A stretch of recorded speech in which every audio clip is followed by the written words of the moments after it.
myself and Angela came up with the idea of having Dr. Mackey down here.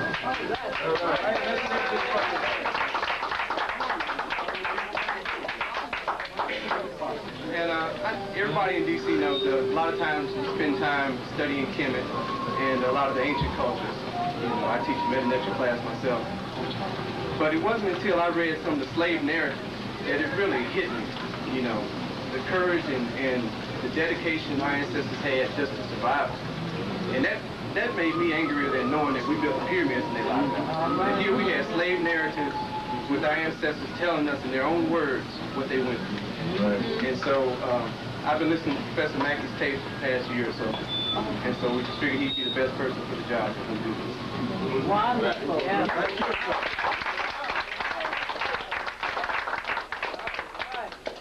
Okay, for part 2, and Brother Anthony said that they would like your response to be what it is. They would hope this would be an introductory part and that I would come back again. And he said he would like to make Washington, D.C. my second home. Well, anything's my second home. So I certainly feel flattered by that. And again, I want to thank you for this tremendous outpouring of support. But it don't stop with just you sitting there. You've got a job to do. Right. Sit down, take these things, discuss them with people, things you like, with your children, and all these things, and then say, this is where we need to go, talk to these people, and we do it. It doesn't get done without. And you must speak up.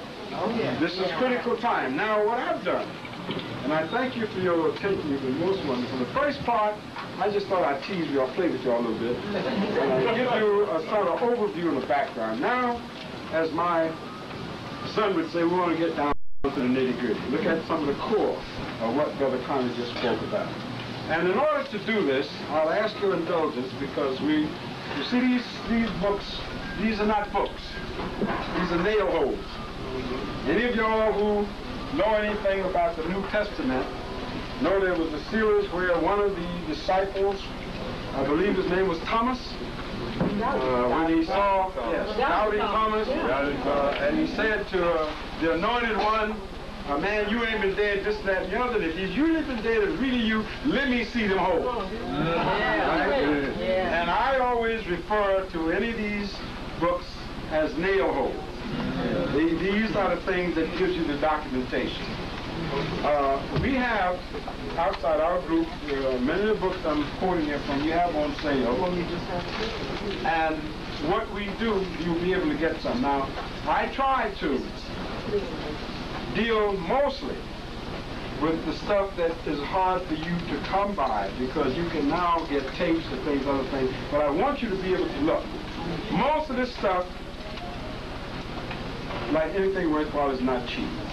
I want to call your attention, and I invite you after we finish to come up and just take a look at some of these things, and through the help of our people in the group, my son and other people, we are constantly gathering stuff. One of the things you need to do, should you decide to do this kind of thing on a regular basis, you must have a working library. Absolutely essential. And if those of you who have roots out of tie in with these things, clippings, and bring them in, get your folder, you'll be surprised how you'll be able to pick up things and move, and then you can talk with intelligence and plan with intelligence. What you see here on the two tables, the end here, I don't know how many of you have seen this. This set here, and I'm not trying to impress you, but give it idea. This is a 4-volume set, financed by the Carnegie Foundation out of Washington, D.C., published in 1928. It's a 4-volume set, documents illustrative of the history of the slave trade to North America, by a woman by the name of Elizabeth Duna. If you open this book, any of these 4 volumes, at random on any page, you find something that relates to us. And what I'm going to do, I'm going to walk you through some of this material, because you can't say, well, you know, I don't hold up nothing. Because you can hold up something and people say it wasn't there because you didn't read it. Remember that. If you're ever going to use documented material to convince anybody, it ain't enough to say it's in there. All right? This is not a spaghetti sauce. So saying it's in there, don't do it.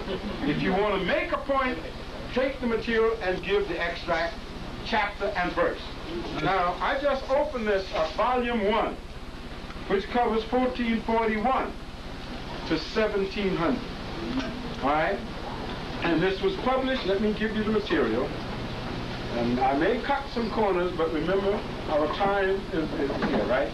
This was published by Octagon Book. It's a reprint. But it's published originally in 1930 by the Carnegie Institute of Washington, D.C. Okay? The full volume. Now I ask you, the Carnegie Institute is still over there. Go over there and ask them for copies. Carnegie? Yeah. They ain't got it. The reason I know because some of us tried to read publications right. And what happened? They don't have a complete copy.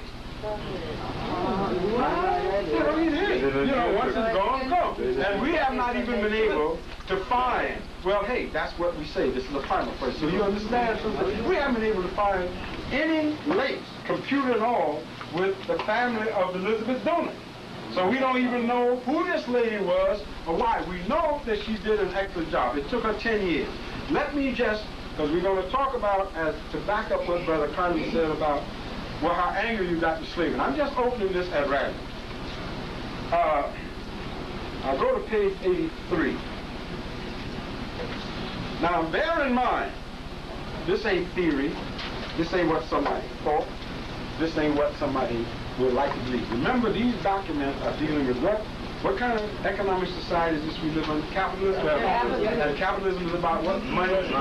Right? So when they talk about, when these people are talking about transactions where their money is involved, are they playing? See, when you read the Wall Street Journal and they give you stock quotations, they don't say, well, the stock AT&T closed today somewhere around 5 and 8, or New York Telephone closed at about 1 and 5/8. That's not the way that goes. When they're dealing with money, they want as accurate information as possible. Is that correct? Yes. Stock quotations are just that. Yeah. So when you look at these documents, these cover all kinds of aspects of the enslavement of our folks. And examples of where, here. And I'm reading this at random because I want to cover, if we come back, we'll be able to go into these things in depth. We'd love nothing better than to have this stuff Xerox, some of it, pass out to you to study. Yeah. Then when somebody comes to you with them bullshit lies, and that's what they are, and I use the term, you won't even consider it. You know? And here's what they say on the introduction, page 81. The fact that the House of Commons in 1641, that's the English House of Commons, considered a petition for the establishment of a company for America and Africa, means nothing as to the success or failure of the group of venturers. Yet it suggests that something much more extensive than the existing company was contemplated, something on the lines of the Dutch West India Slave Trading Company, whose success on the west coast of Africa was well known to the English at this time. Possibly, too, the increased need for Negroes in the English colonies in America prompted the desire for an elaborate and substantial foundation. Now, this is the beginning, setting the stage. And one which should definitely unite the trade of Africa with the American plantations. Nothing came of this plan, nor are the names of those who fostered it known. Despite these vicissitudes, in 1644, a company was formed in Parliament by a monopolist, and he was charged with owing the state of England 16,000 pounds, 1644 pounds, for which his share of the property of the Guinea Coast Company in Africa was taken away. Now that's 16,000 pounds and $1664 in today's time would be close, don't go through your seat, to $1 million. I mean $1 billion. The ratio would be roughly 500 to 1, allowing inflation. So 16,000 pounds was a hell of a lot of money. And I want to tie this in so you begin to understand the economic background and where we are and what is owed to us. Because without that, you can't go to these people with theory. They'll ignore facts if they can. But you've got to have the stuff. We didn't do nothing to you. We did you a favor. That's not what the records show. Huh? The slaves didn't do nothing to defend themselves. The Africans didn't do nothing. That's not what this ain't a record put together by an African folks. This is a record published by Andrew Carnegie Foundation and put together. Dorn was not black. So these documents then are legitimate. I'm just going to give you a piece so you can understand it. In 1649, a Cromwell government got in with the Puritan army. In 1649, members of the group were brought before the Council of State that they were ripping off the money, the huge profits made out of what? The West African slave trade. This is on page 82 of volume 1, 7. The others, of course, carry similar things. Just to give you a thing. On this pile here, the idea, oh, they didn't do nothing. You know what I'm saying? These 5 volumes are also published by Andrew Carnegie Foundation. Also, Washington, D.C. Also, another woman, Helen Catterall, C-A-T-T-E-R-A-L-L, Catterall, Helen Tunnicliffe Catterall. The title, 5 volumes, Judicial Cases Concerning American Slavery and the Negro. And all of these books are loaded down with all kinds of cases. The overwhelming majority of the cases tried in British courts of admiralty and etc. here, guess what it has to do with? Slaves, Africans who came to town, killing the people on the ships who are being tried for hijacking at sea. Okay. Now this ain't what somebody said. This is what the judicial records show. Just let me, of course, give you an example, then I'm going to drop the hard news on you. And again, I'm just going through this at random. Here.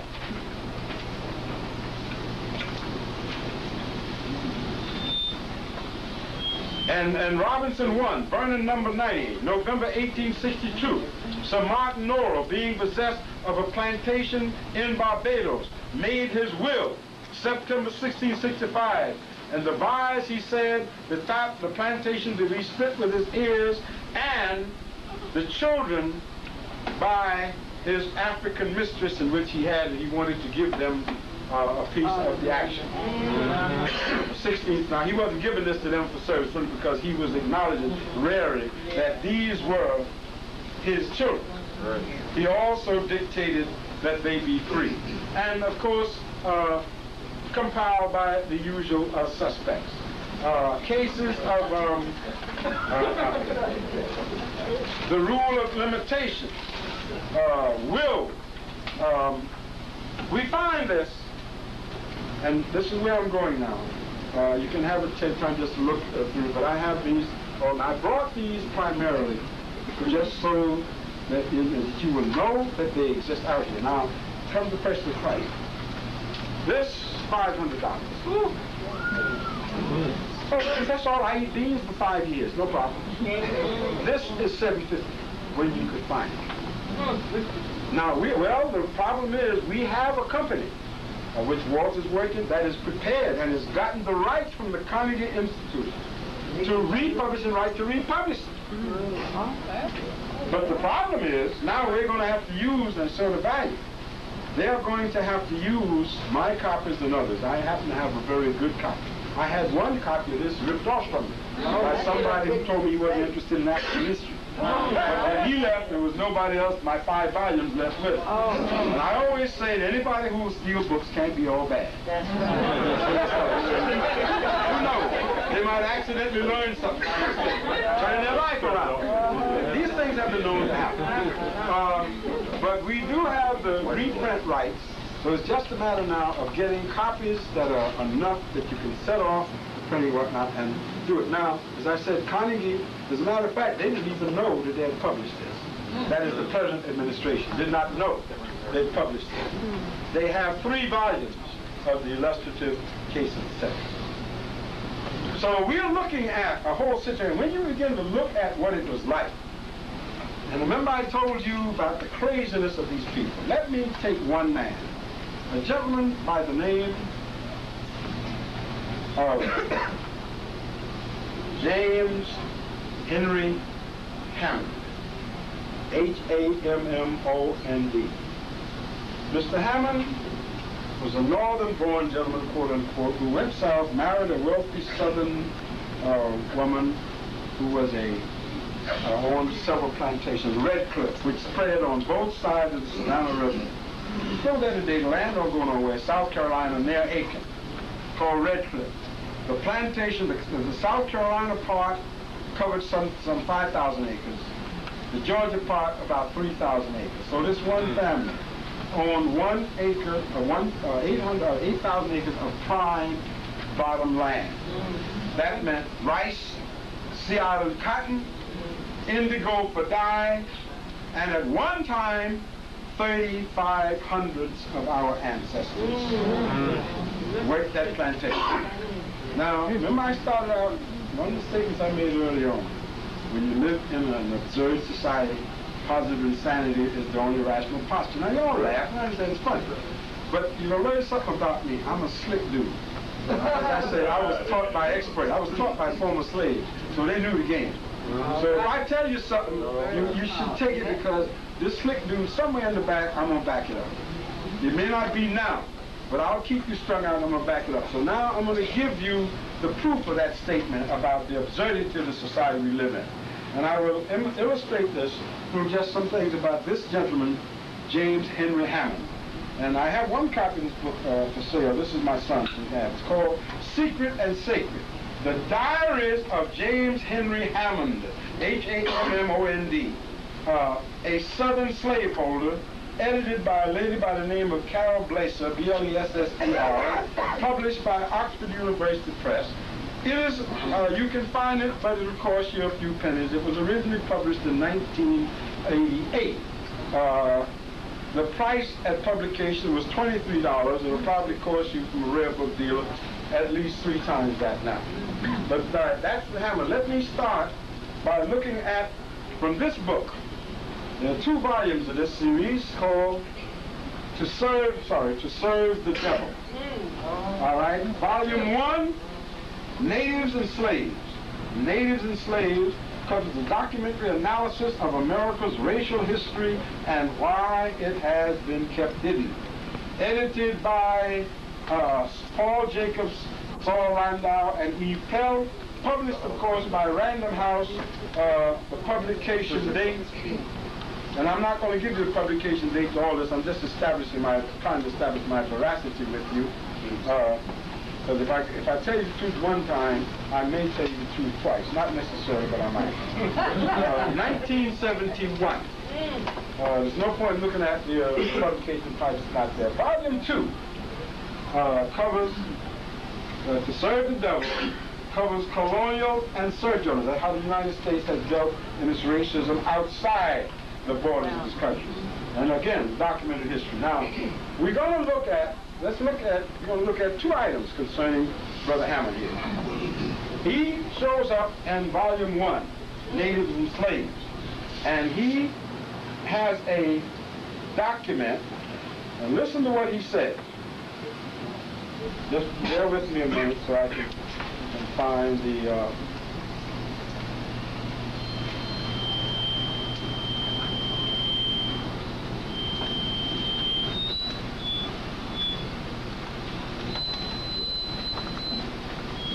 let's go to the index. That always helps. That's why any book that calls itself serious don't come with an index. You tell them they're crazy. Because they don't know what they're talking about. But in any event, Hammond tells us he has a theory that says in every society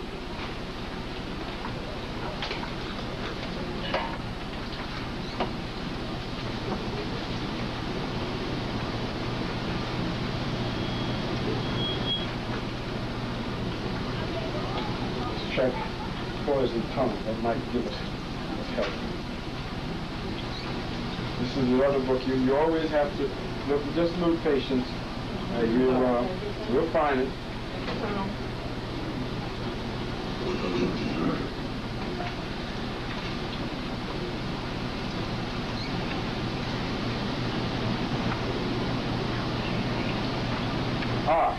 Page 91 of this book, A Poison Tongue.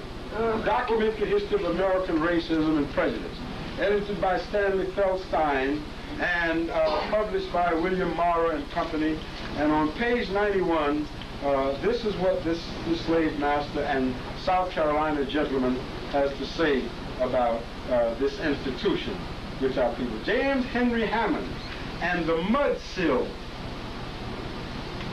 of society. In 1858, one of the central issues concerning the Congress of the United States was the admission of Kansas to the Federal Union. In opposition to its entering as a slave state, William H. Seward of New York delivered an anti-slavery speech before the United States Senate. The charges that Seward made, however, did not rest unanswered. On the following day, the South Carolina pro-slavery advocate, James Henry Hammond, by the way, he was the governor of South Carolina one time and a senator, United States Senator. Oh, yeah. All right, right. He rose to defend the institution of slavery. In the course of his speech, the slave-holding senator referred to the Negro as, quote-unquote, the mudsill of society, who was destined to function as, quote, a class to do the menial duties and to perform the drudgeries of life. In the quotation. In his popular mudsill speech, Hammond enlarged on several of the major pro-slavery concepts. He re-emphasized the idea of King Cotton, northern wage slavery. In other words, people who work for wages are worse slaves than us. They're doing us a favor. Okay? And Negro inferiority, inherent inferiority. All right? Although the viewpoints presented by Hammond were not originally his, the speech affords readers as an opportunity to survey the pro-slavery rhetoric of the antebellum South. In other words, the period under which that generation of our folks were under discussion. And here is what Hammond says, and this is 1858. But if there was no other reason why we should never have a war, would any sane nation make a war on cotton? I told you they were absurd. See, the war wasn't going to be over people and slavery freedom. They were making a war on cotton. Sounds familiar? Say a few miles from here. Go down there Monday morning and walk into Congress and listen to what they're saying. Tell me if it's any different. 140 years later. The new Confederate. That's right. All right? Now, this is nothing I said. This is what they said. Without firing a gun, without drawing a sword, when they make war on us, we can bring the whole world to our feet. The South is perfectly competent to go on 1, 2, or 3 years without planting a seed of cotton. I believe that if she was to plant but half of her cotton, it would be an immense advantage to her. I'm not so sure that after 3 years cessation, she would come out stronger than ever than she was before and be better prepared to enter afresh upon her great, etc., etc., etc. And then he goes on to say, he's talking about the cotton is worth, talk about the value. The cotton last year, which produced the whole of this budget, would have brought us $100 million. That was the total income from cotton in South Carolina in 1857. Wonderful. That's just, he's a cotton plant. That's right. That's right. That's right.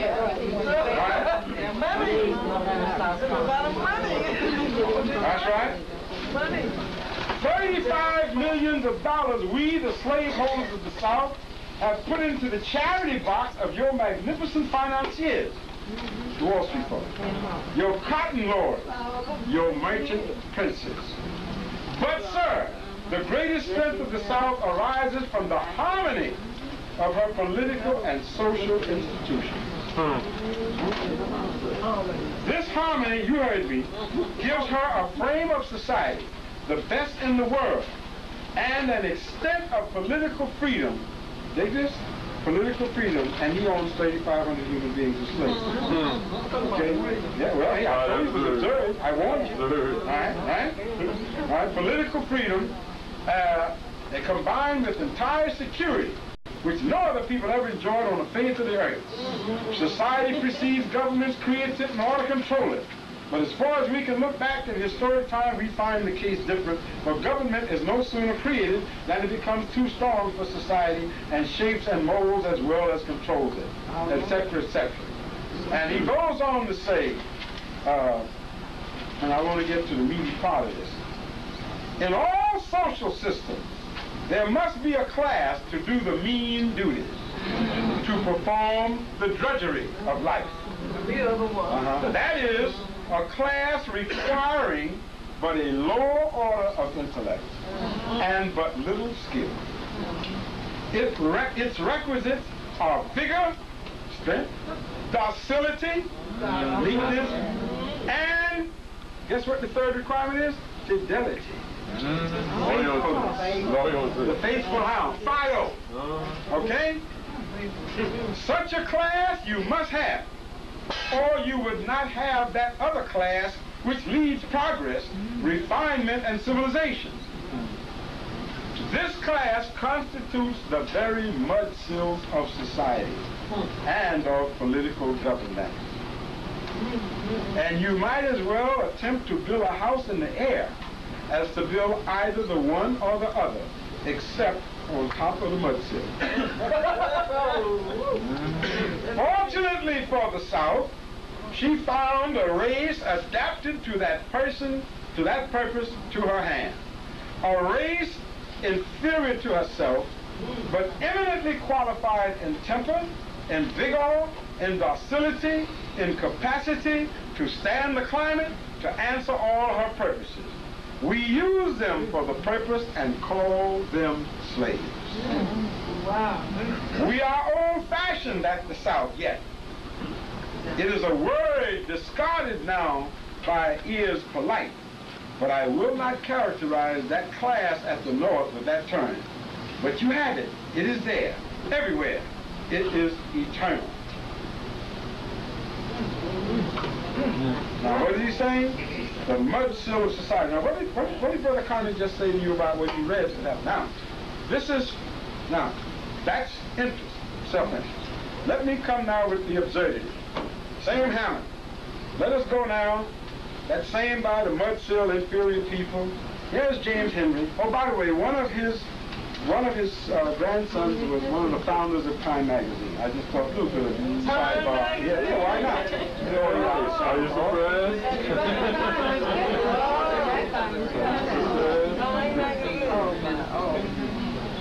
Okay. Here is this same brother. That's right.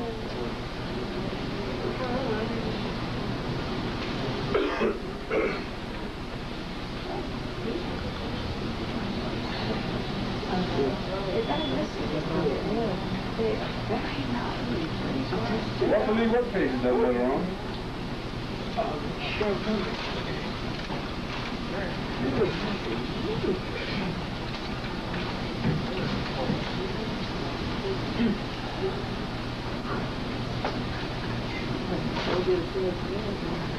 I'll give you all this chance to breathe.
Dame Hammond, I hope you didn't describe your mind. The gentleman is the Mudsill. On page 18, now these things he wrote. This is the diaries he wrote. On page 19 in the introduction, we find a letter written to his son, James Henry Hammond Jr., on the 19th of February in 1856, 2 years before his Mudsill speech in Congress. And here's what he writes to Harry, his oldest son. Redcliffe, 19th February, 1856. My dear Harry, in the last will I made, I left to you, over and above my other children, Sally Johnson, the mother of Louisa, and all of the children of both. I left them in my will, okay? Sally says Henderson is my child. It is possible, but I do not believe it. Yet act on hers rather than my opinion. Louisa's first child may be mine. I think not. Her second child, I believe, is mine. Now, these are all slave women that he owned. Okay? This ain't nothing nobody accuse him of. This is what he's saying. Well, now, listen to this. Observe. All right? Take care of her and her children, who are both of your blood, if not of mine and of Henderson. The Mudsill of my blood, huh? How'd you guess? The Mudsill of my blood. Right. You're talking about a bird. Now listen to this. The service of the rest of the slaves will, I think, compensate for an indulgence to these. I cannot free these people and send them north. It would be a cruelty to them. Freedom will kill you, man. You watch it, small doses, huh? You can look at this letter. I ain't making it up. All right? Nor would I like, it's better, nor would I like for any but my own blood to own as slaves my own blood or Louisa. Ain't that cold? Yeah. Now you know what, Brother Collins. That's what you call psychosis. I can't stand the idea of anybody else owning my blood. Okay, yeah. All right?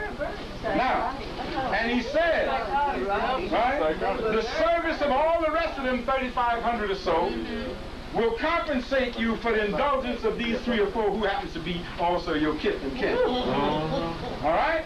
Now, I leave them to your charge, believing that you will best appreciate and most independently carry out my wishes in regard to them. Do not let Louisa or any of my children or possible children be slaves or strangers. You should have invited me to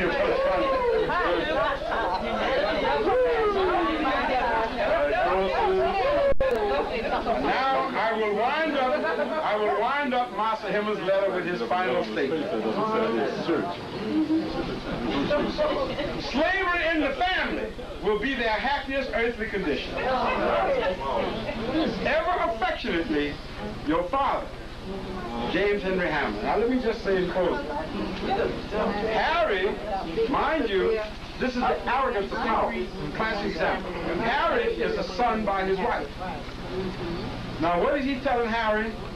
I had these children by these slave owner plantations who really were competing with your mama. In other words, he's finding a way before it was invented to slip his son in the dozen. Because he's talking about your mama. Right? Now, Louise, remember now, it gets thicker. Because Louisa, Sally was the first of the women, of color, African women that he debauched. And he had Louisa by her. And then he also debauched Louisa. When Louisa was 14, he had children by her. Hey, I ain't making this up. I never knew the man. All right? So, hey, we're trying. Our job as scholars, listen, children, our job as scholars trying to be real scholars, is to do one thing. And to say, will the real American history please stand up? We didn't make it. We didn't make it. Now, I know it's embarrassing to some of us. But this man also, his sister-in-law was sick, had 2 nieces. His wife's sister's children.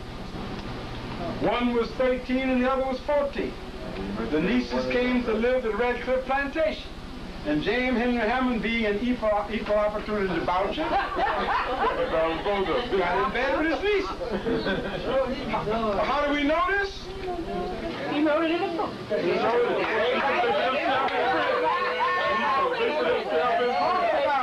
And his wife at one point found out about it and gave James Henry the option, either stop sleeping or seducing my nieces or I'm out of here. And James wrote, I promised I would, but I can't keep my hands off their tender bottoms, etc., etc. And so I have to do it. And maybe she says she'll leave me, but I do not believe her. So that night or whenever, he went on back to bed. And his wife didn't leave him. And told her the first time she threatened, because she knew he was sleeping with Louisa, Sally's daughter. Now, it's one thing to sleep with a niece who is white, but you're sleeping with all them niggers. My status won't stay in that, James Henry. And if you don't stop, I'm out of here. And James Henry must have said to me, yeah, but honey, the stuff is good. The stuff is good, and the flesh is weak.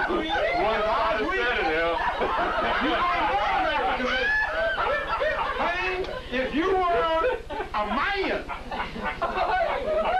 we don't know what his wife was doing with one of the guys, but this is the thing. The assumption was that only the masters were playing.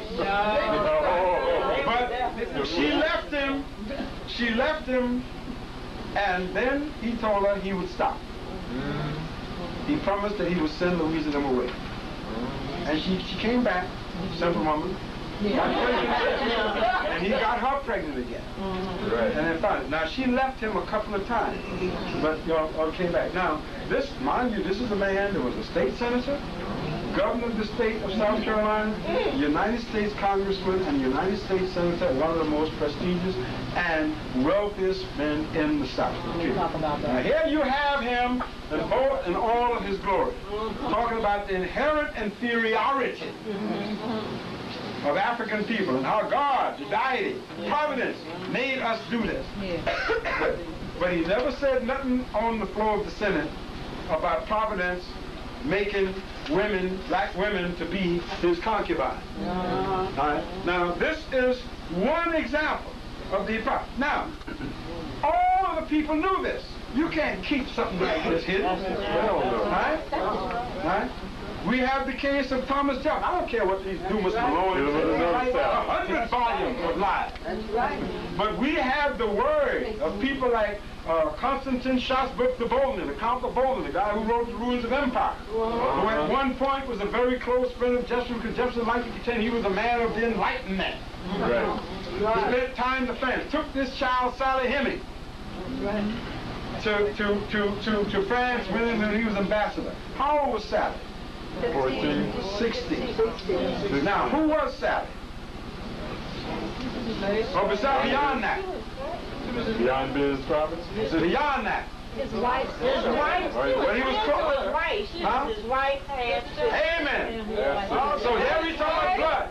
His wife, Martha, father, a man named John Wales, had about 20 children by people, sleep on his time, and Sally's mama was one of those children. So that Martha and Sally and Martha were half-sisters. When Martha passed, and people said that the master of the house, that he walked around in no clothes, and that Sally, the slaves, the female slaves, were constantly going in and out of his room. Wow. Now, this is contemporary stuff. This ain't something I said or you said. The record is there, but you got to find out these things. Now, we also know that Madison Hemming, one of his sons, by Sally, wrote an affidavit after slavery and laid it all out. Thomas Jefferson was my father. We have Count Volney's word for the effect that when Jefferson invited him to live in Monticello for as long as he wanted, he said, I was very surprised. When I went there, I noticed that all of the house slaves, first of all, Volney was an anti-slavery person. Right. So he never knew Jefferson was a slave master because he met him in Paris with Voltaire and all these other Enlightenment people.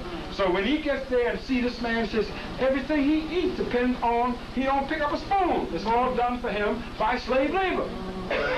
And Volney was the one that informed us, if we need informed, that one of the most strange things about the fact that of all of the house slaves almost without exception, according to the record, all bore a strong physical resemblance to the master of the house. Yep. Now, why would we be able to accept that? Because when you see these portraits, see, you can't tell what color James Henry hair was.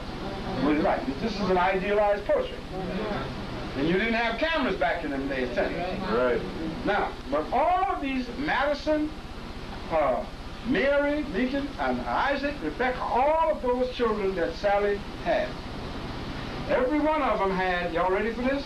First, fair skin, square jaw, fair skin, thin, trim lips, thin noses, freckled face. Like the fire.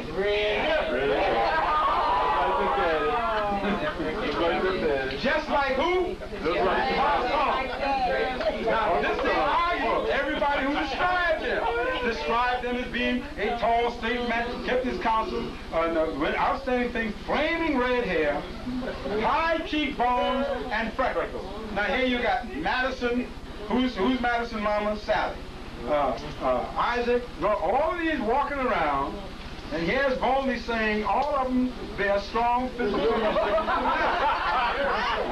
When we confront the people like Dumas Malone and other apologists and Floyd Bowers for the master, and I've done my homework, they can't deny this because they claim that Madison Hemming, the son who gave that, he didn't know what he's talking about. He was just bitter. But you can't call one of the outstanding intellects of the 18th century, Constantine Volney, an imbecile. So what they say, oh yes, there's no doubt, oh yes, that one of the Jeffersons obviously was the father of these slaves, but he wasn't Thomas.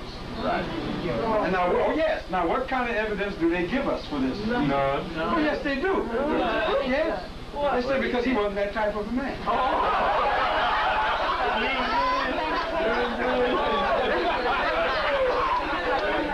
He couldn't have done it. He's not that type of a person. He's a story. So don't let him get your evidence. Absurd. What'd you say, son? Absurd. Okay. Now let's go one step because we're talking about this. Now this, you don't go, here we got, listen to this sermon. I'm going to try to get the most of this in. How much more time we got? All day.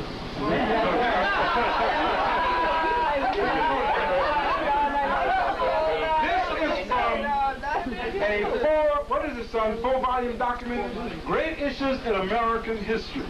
4 volumes, multi-volumes. This covers, Great Issues in American History. They're in 4 volumes. This is volume 1. From settlement, I like the way it's see, but nobody here, the white folks got here. There was empty land, and then they came to settlement. Same playing these games with Anglo-Bonics. From settlement to revolution, that is from 1584 to 1776, edited by Clarence L. Versteeg, that's S-T-E-G, and Richard Hofstadter. Anything you find by any of these people, they're both dead. But you assure if you get anything written by them, you want to get some honest history. I can assure you that. And they're good writers. This is Hofstadter and Versteeg. And all of these, likewise, are all documents. This is in the horse's mouth. This ain't what no third party says. Here is a sermon from a Reverend Thomas Bacon. A sermon, and watch where we're going now. A sermon preached. You want to say how docile we were? Listen to this sermon.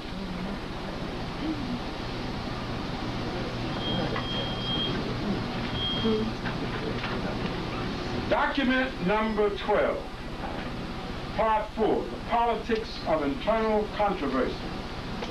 Thomas Bacon's sermon to Negro slaves of 1743.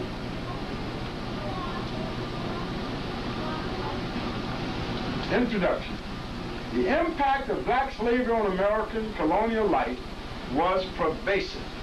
Wow. I might add, it still is. We still pervasive. Walk down A Street over here, right? But as a factor in politics, the slave was usually outside of specific political discussion. The role of the slave was assumed, but unstated. The slaves, who of course had no political spokesman, were barred from the traditional American expectations of a better life, of progress, of working to improve one's status. But I ought to do it because I love NASA, right? With the result that the slave was alienated from the mainstream of American life. In the following document, a sermon preached by a Maryland minister. I take y'all know where Maryland is. I like to give stuff this navalist stuff, you know, that you can identify with. A Maryland minister, Thomas Bacon, to a group of slaves, some of the ancestors of folks right here in this room, assuming your roots are in this area. Bring it on home. This sermon reveals the white man's view of the slave's political and social role and begs them to be a docile, obedient servant, and they must willingly accept all earthly burdens. That's the con game that Reverend Thomas Bacon is trying to sell to them. Right. Now, let's use your head. I told you I asked you to wake up the great self in your sleep. Now, and here's his sermon. Knowing that whosoever good thing any man does, the same he shall receive of the Lord, whether he be bound or free. Here's his sermon. Okay. Don't laugh. Imagine this white man standing up, man of the cloth of God, and like I'm standing here, except, you know, thank God, I'm not Bacon. And he's got you up there now, just see yourself. You are his congregation. This is a black congregation? Yeah, I'm slave. So, no, it's a slave congregation. Yeah.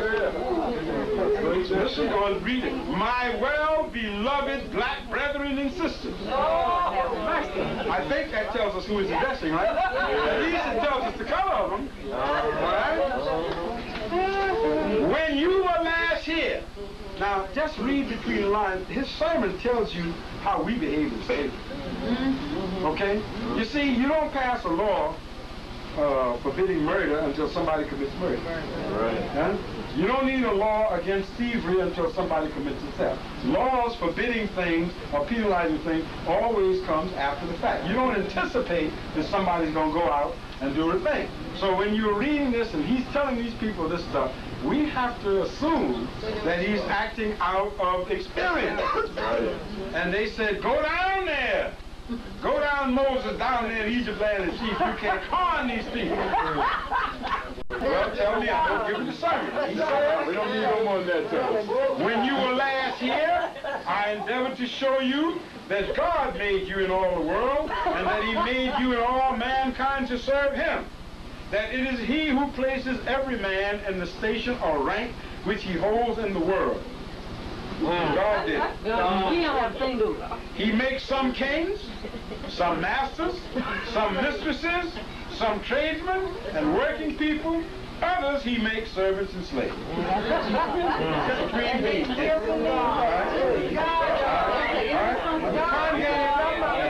That every one of us is obliged to do the business he has set us about.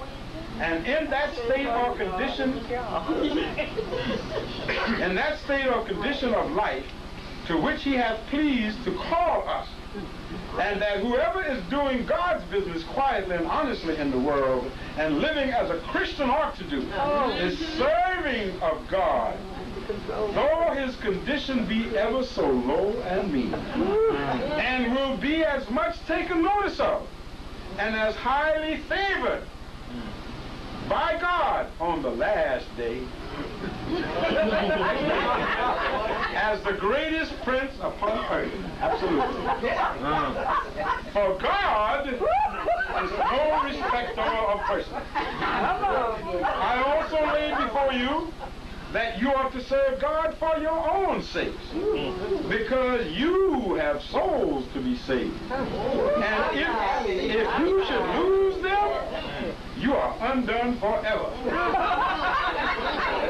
That everyone who dies and goes into another world must either go to heaven or to hell. And that there is no other way of escaping everlasting punishment in hell or being eternally happy in heaven but by serving God while he spares our life upon earth. Then I went on to show you what duty you owe to God in particular, and that you ought to look upon him as your great and chief master. Great chief master. All right, now, but watch the connection. To whom you must one day answer for everything you have done in this life. That he is always watching you and taking notice of your behavior, so that if you can deceive all in the world, you cannot deceive God. That you ought to love God above all things, or else he will not love you, which would be the most dreadful thing that could happen to you. That if you love God sincerely, you will be afraid of doing anything that is bad, because his Holy Spirit is grieved to see men destroy their souls by their wickedness. That if the love of God is not strong enough to keep you from doing what is bad and vexing and offending him thereby, you ought at least to dread his terrible judgment. For that he is able not only to destroy your bodies and strike you dead in a moment, but also to cast both body and soul into hell, which will certainly be the portion of all such as provoke him to anger by leading wicked lives. That you are to worship God both in public and in private. In public by coming to church as often as you have leave and opportunity. Get that permission. And in private by praying to him for everything you want. Giving him thanks for all his goodness to you, which you may easily do when you are walking or working, in the house or in the field. That you are to reverence and honor Almighty God, and keep from all cursing and swearing, or making any light, foolish, vain use of his great and holy name. And that you must keep from all lying, because God hates all such as tell lies, and will give them over to the devil, who is the father of all lies and liars.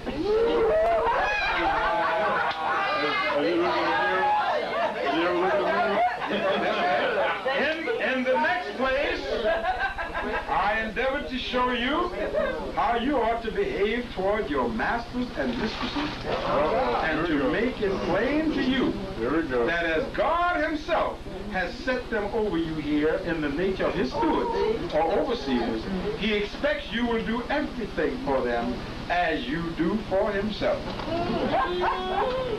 Is that observed enough for you? All right? All right?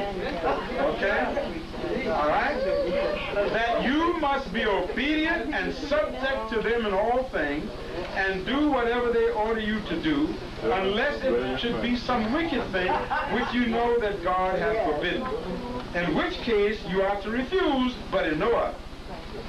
That you must not be eye servants, that is, such as will be very busy in their master's presence, but very idle when their backs are turned. So now what does this tell us?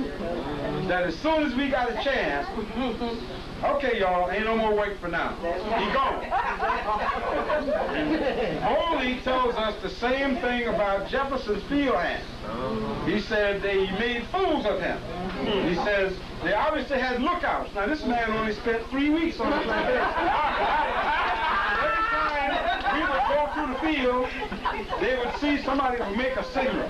And I could see that the slaves were getting very busy. And as soon as we passed on to the next path, everything went back as before. I don't know how come the master Jefferson didn't see this unless we were only blind.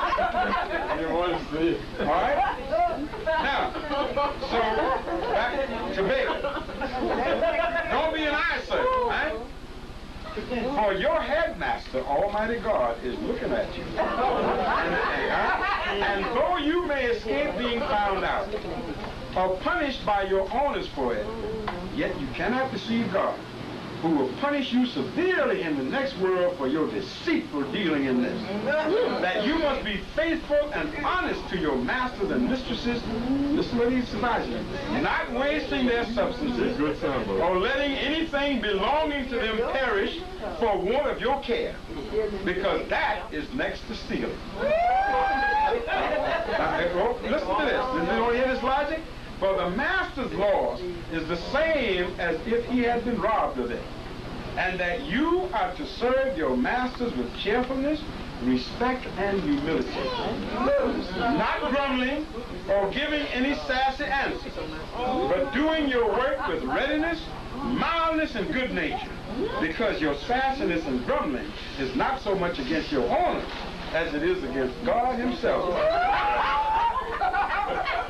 Who placed you in that service. No, he's speaking for that mass of European. The mentality is still there today. Make no mistake. Right? God has placed you in that service and expects you will do the business of it as he has commanded you. Now, to suit this rule to your particular circumstances, suppose you were masters and mistresses and had servants under you. Would you not desire that your servants should do their business faithfully and honestly, as well when your back was turned as while you were looking over them? Would you not expect that they should take notice of what you said to them? That they should behave themselves with respect toward you and yours, and be as careful of everything belonging to you as you would yourself? You are servants. Do therefore as you would wish to be done by, and you will both be good servants to your masters and good servants to God at the same time. Who requires that of you and will reward you well for it, if you do it for the sake of conscience and obedience to his command. And he goes on, etc. Then he sums up by saying, okay. Whenever folks say I serve a mighty God, what God they talking about?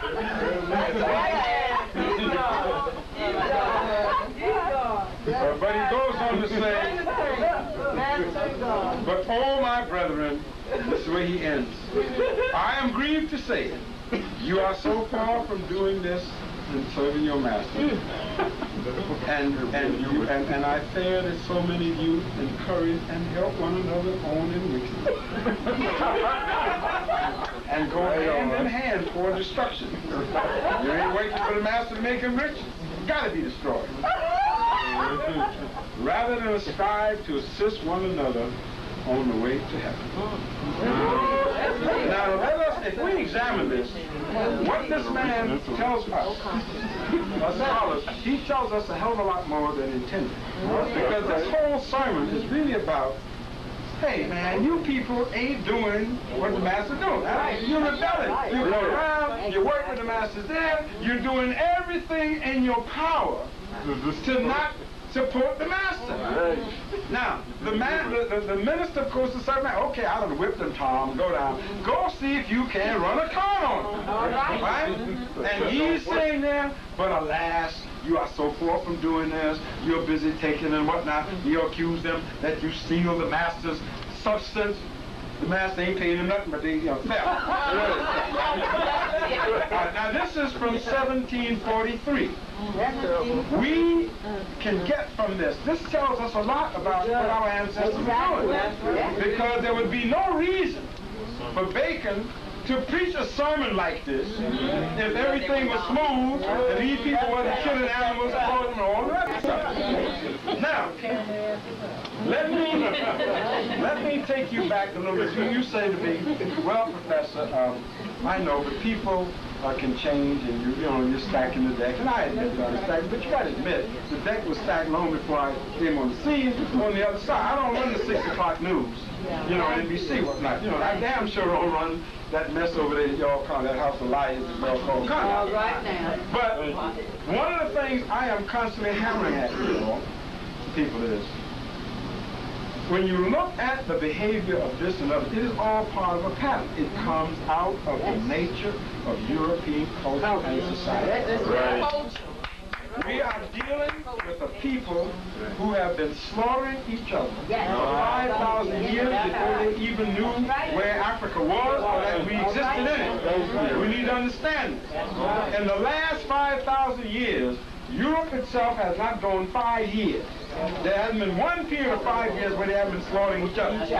So in the 15th century, when the rape of our motherland took place, all they then did was transfer the behavior which they had been practicing on each other to other people. But it's different.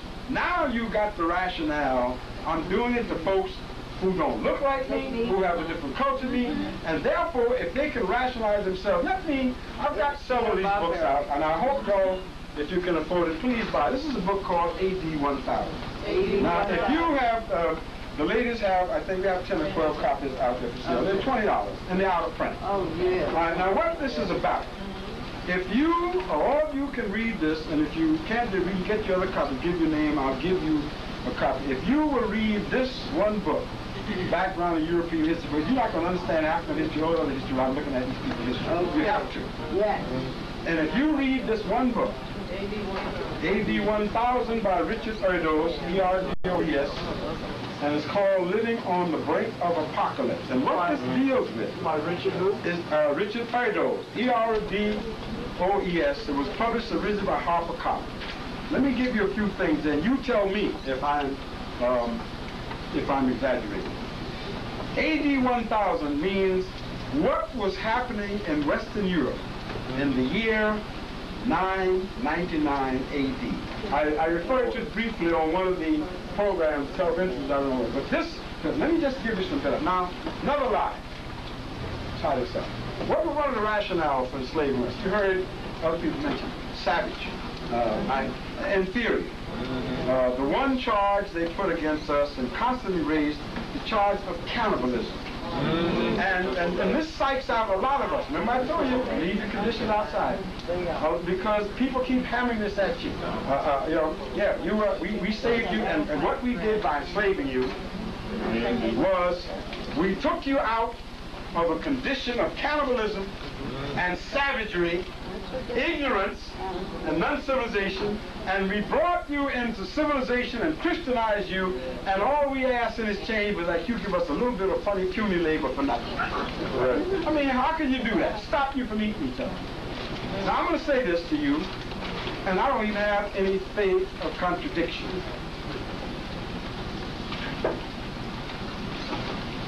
I've done a lot of study of this, and a lot of my colleagues have. And when they come to talk to you, and we're going to have some other people coming here, hopefully, if they want. I've spent as much time looking at that as I have of any of these things here.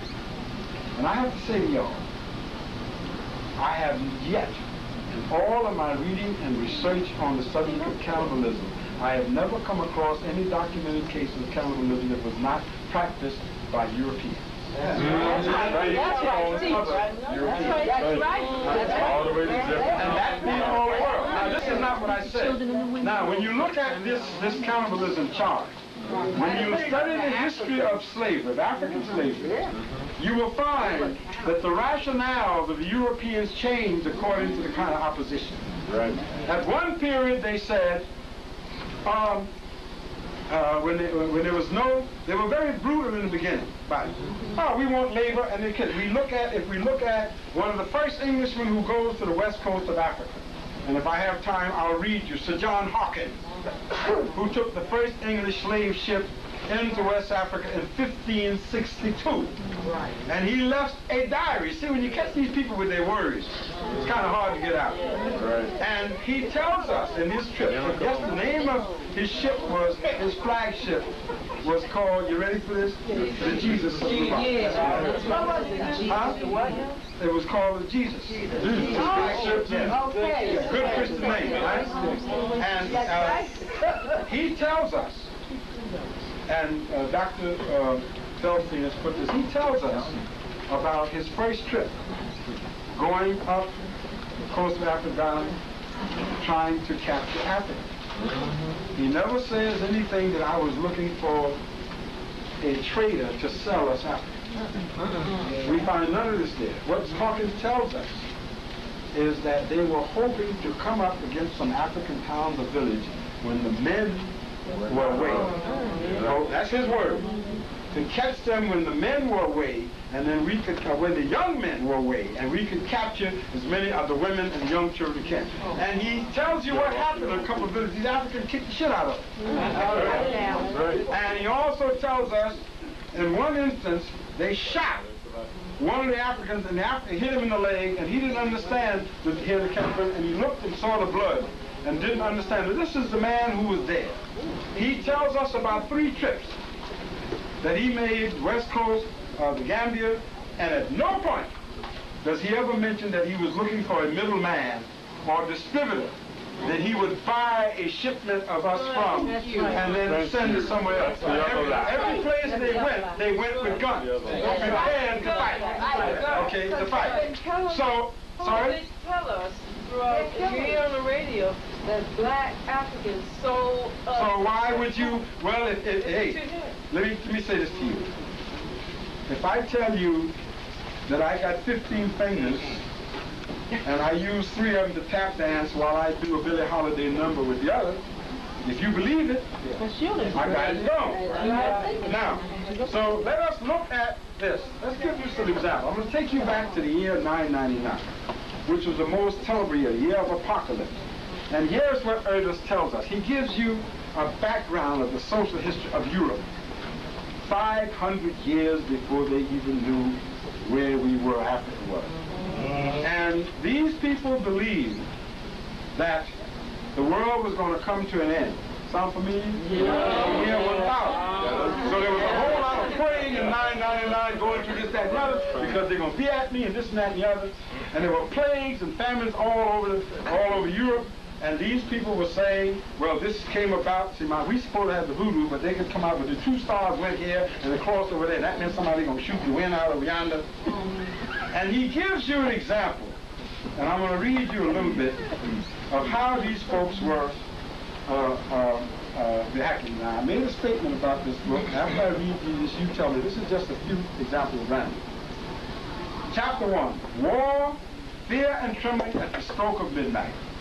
On the last day of the year 999, according to an ancient chronicle, the old Basilica of St. Peter's at Rome was thronged with a mass of weeping and trembling worshippers awaiting the end of the world. These are the civilized, sophisticated people, right? This was the dreaded eve of the millennium, the day of wrath, when the earth would dissolve into ashes.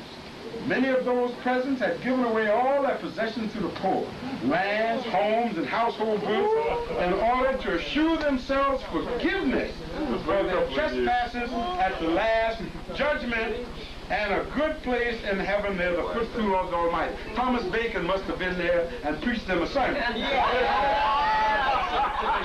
Thomas Bacon, who was preaching us 100 years later? He was back there too. Give away your stuff, because God will. Thomas Bacon is the nation.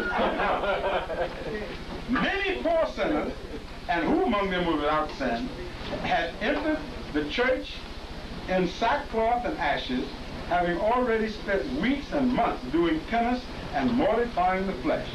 At the altar, the Holy Father, Pope Sylvester II, in full papal regalia, was celebrating the midnight mass, elevating the host for all to see. Many did not dare to look, lying face down upon the multicolored marble floor, their arms spread out in the shape of a cross. A few were seized by holy ecstasy, waiting to be united with Christ. They had all listened to Reverend Thomas Bacon. As the minutes passed and the fateful hour was about to strike, a deathly silence fell over the venerable basilica. Only the voice of the Pope was heard intoning the hallowed phrases and of the words, Ite missa est, the time has come. Transcript began to ring. Now, and they say the historical truth is that not only the year 999, but the whole century that preceded it was a period of obscurity during which people, quote, blinded with blood, groped their way fearfully through a quagmire of filth. Okay? Some were certain that the second coming of Christ would fall on the last day of the year 999 at the very stroke of midnight. Others were equally convinced that Armageddon would happen a little earlier, on the eve of the Nativity, when the children of light would join in battle with God's army of hellish fiends. Some fixed the date on the day of the summer or winter. And now they go on to tell you how people live. And he says this, and I'm giving you this out of things, this thing.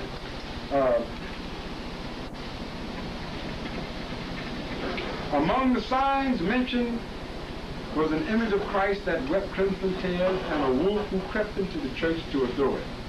The pious beast seized the bell rope between his teeth and rang the church bell. Talk about superstition, which caused great unease among all who heard it. Also in the castle of Joigny, belonging to a certain Sir Aribard, it rained stones of different sizes for 3 long years. 11 sons and grandsons of Alibu died during that dismal time, which surprised nobody, had it not rained stones. Now, then they go on to tell you other people. 10th century has been called the century of lead and iron. In Rome, rival popes imprisoned, starved, mutilated, castrated, blinded, and assassinated each other. Where are the African savages in 999? Right now. We're not there. Whoever must have been there, we wasn't on 8th Street. Didn't have no 8th Street there. 999, okay? All right, they said this. When the Moors came in, they started, the Magyars, the Hungarians, started killing the proverbial scourge of God. Christian barons slaughtered each other with a vengeance over a piece of land, killing their enemies' serfs, men, women, and children.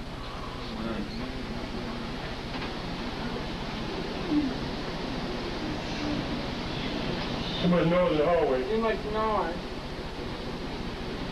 That's delivered. You program that. What's this one? No. Okay, yeah, you can have this. No, I'll see that they get it to you. Right.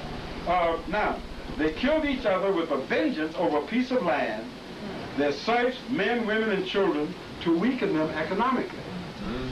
Burning villages and crops, cutting down fruit trees for good measure. Then they go on to tell you the strong was oppressing the weak. Everybody does as he pleases. Over and over again, this is the kind of thing they tell you. Violence was not the only source of fear. Recurrent famines added to the general misery. The result of the new invasions, as well as of feudal wars, was a terrible decline of agriculture from the days of Charlemagne. In the most fertile plains, forests, heath, and marsh resumed the offensive. Moreover, famine was rife on badly cultivated land, the produce of which was continually threatened. In certain years, famine became general. It happened at least 5 or 6 times during the century. Starvation wandered ceaselessly from one region to another, thanks now to a bad harvest, now to an invasion, and now to war. Men believed that the orderly laws of nature had been suspended, that the natural flow of the season, which until then had ruled the earth, had fallen into utter disorder, foretelling the end of mankind. The famines brought on by drought, flood, and wars resulted in widespread cannibalism. Sister Aisha, I don't think this is synagogue he's talking about. This is West Spain. Widespread cannibalism. And now they give you examples. Parents ate their children. Robbers not only waylaid hapless travelers, but also devoured them.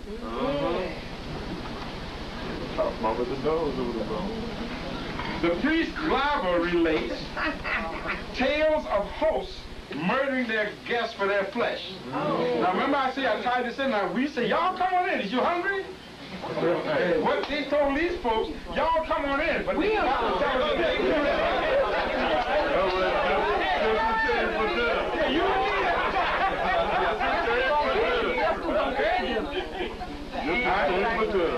He mentions, now this is a man who was an eyewitness, he mentions parts of human bodies sold on markets and buried corpses being dug up and roasted.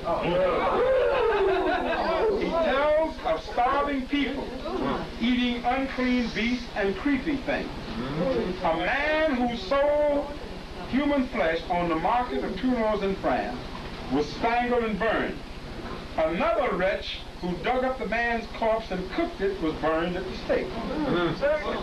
A charcoal burner installed himself inside an abandoned church and murdered and 8 persons who went there to pray. A husband and wife who stopped there to ask for shelter surprised the cannibal, who was surrounded by 48 human heads while gnawing on the 49th. I know y'all gonna say, hey professor, where y'all get this? That's what we do. Okay? The pair managed to escape and report their grisly discovery. The culprit was caught, smeared with pitch, and set aflame. People found themselves reduced to eating the earth. And we have on another case here back on page 72 where a rival pope, after his rival had been seated on the throne and died, this rival pope then rounded up his cardinals and had Formosus was the pope's name who died, rounded up a court of cardinals and brought up the dead man Formosus on charges of usurping the throne by chicanery and knighting. And they put the dead pope who had been dead about 3 years, they put him on trial. Oh yes. Listen here, they put, that's right. Oh, come on. So I'm going to give you 2 or 3 other examples. As we get closer to us, you can check them for yourself. But it ain't in your standard history book.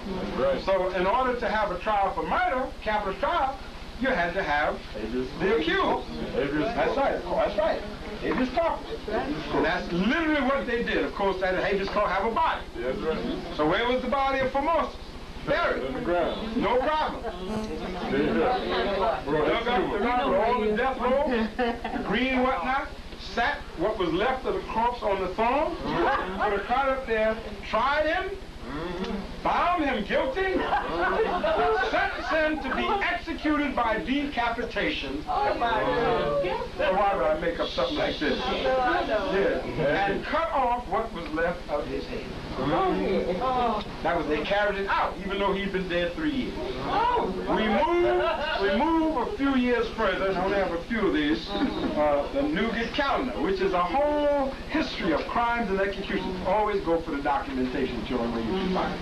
Because these folks will deny God if you can't document it. We have the case in the 17th century Scotland. You say, well, Professor, what you just said was an aberration. But we find 700 years later, in 17th century Scotland, we have the case, or the infamous case, of one infamous gentleman by the name of Sawney Bean. S-A-W-N-E-Y-B-E-A-N. Now, I shouldn't say the infamous case of Sawney Bean. There's a chapter in here on the life of Sawney Bean. And he, of course, and his whole family were cannibalism and lived off human flesh and enslaved in Scotland. Oh, yes. Oh, yes. Sawney Bean was born in the county of East Latham, etc., about 8 miles east of Edinburgh. And what happened, as they said, he committed a crime, and he went out and he abandoned the place with a young woman and retired to the deserts of Galloway. They took up their habitation by the seaside in a cave. He and his wife took shelter in this cave and commenced their depredation. To prevent the possibility of detection, they murdered every person that they robbed. Destitute also of the means of obtaining any other food, they resolved to live upon human flesh. Accordingly, when they had murdered any man, woman, or child, this is kind of documentary history, see, I ain't making this up. Any man, woman, or child, they carried them to their den, quartered them, that is, 4 parts, and pickled the members, and dried them for food. In this manner, I'm not going to read the whole thing, in this manner they lived, carrying on their depredations and murders, until they had 8 sons and 6 daughters, 18 grandsons, and 14 granddaughters, all the offspring of incest. In other words, each generation. Okay? But though they soon became numerous, yet such was the multitude who fell into their hands that they had often superabundance of human provision, and would, at a distance from their own habitation, throw legs and arms of dried human bodies into the sea by night. These were often thrown out by the tide and taken up by the country people, to the great consternation and dismay of all the surrounding inhabitants.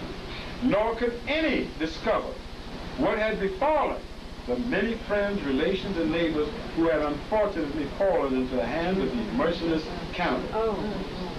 In proportion as Sony's family increased, every one that was able acted his part in their horrid assassination.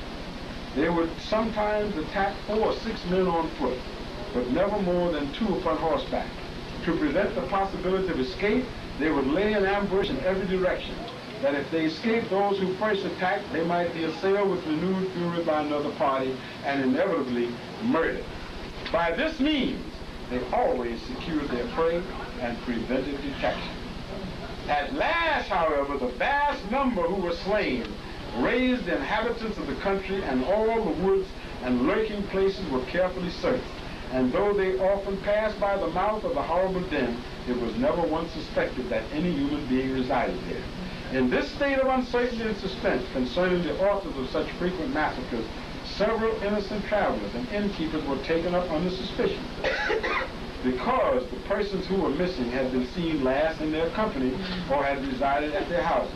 The effect of this well-meant severe justice constrained the greater part of the innkeepers in these parts to abandon such employments, to the great inconvenience of those who traveled in that district. Meanwhile, the country became depopulated.